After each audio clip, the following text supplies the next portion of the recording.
Thank you, Right Honourable Speaker. Honourable Speaker, I want to firstly join you in congratulating the Minister for Justice and Constitutional Affairs on attaining another year, on clocking another year. In your communication, you wished him a happy birthday. Happy birthday, sir.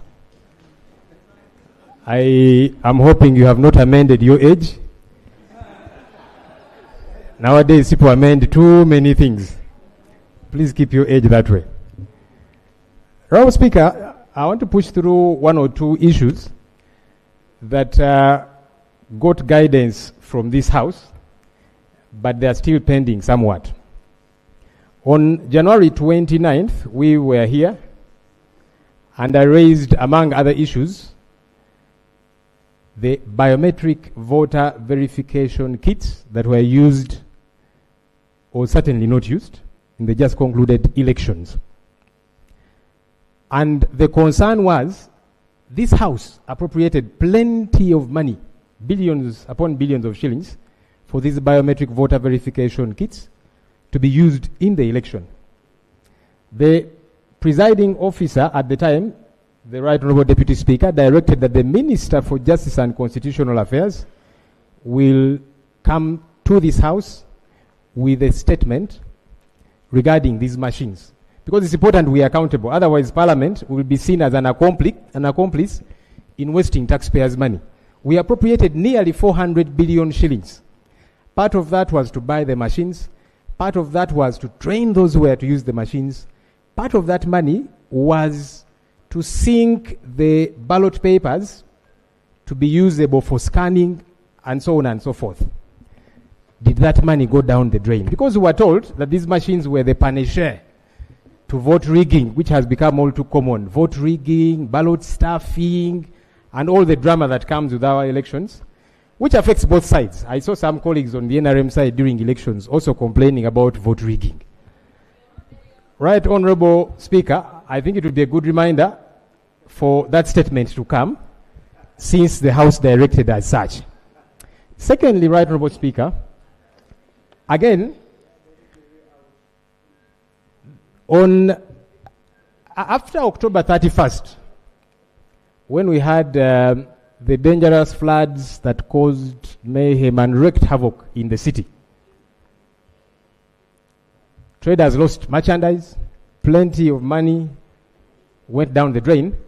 Government committed that they are going to compensate these business persons up to the tune of about 20 billion shillings. Those business persons up to date ask, did government lie to them? And recently we saw another situation of heavy flooding, and the same people are saying we have lost more merchandise even before the first promise of compensation has not happened. So we want government to tell us, was it just a mere puff, as we call it in law, that you actually don't intend to do this thing, you're just promising for the sake of it? The traders would like to know.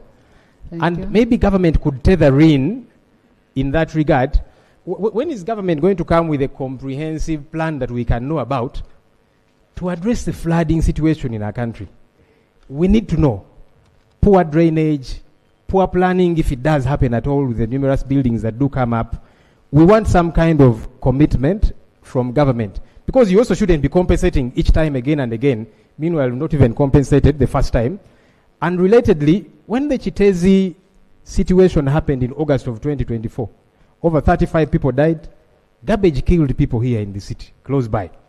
Government again came out and promised we are going to compensate the victims and the bereaved families. To date, those families still complain and say government has not compensated us. Can we know from government what happened? Was it another lie?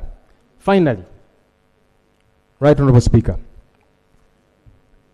Honourable Speaker, in late October of last year,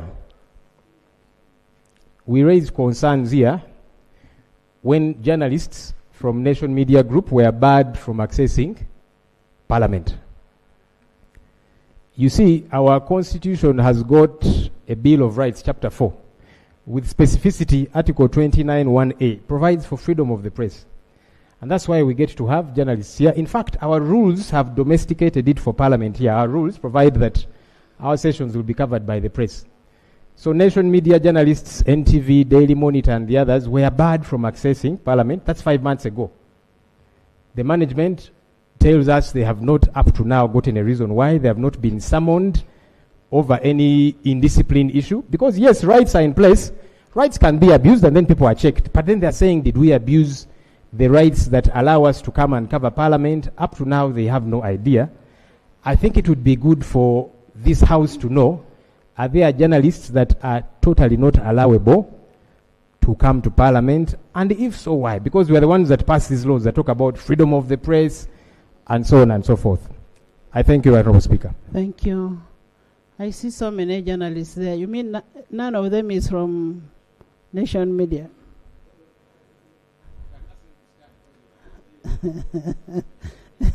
Honorable Minister of Constitutional Affairs, there is a report that was asked. I think we may need to put it on the order paper. I know you don't have it now.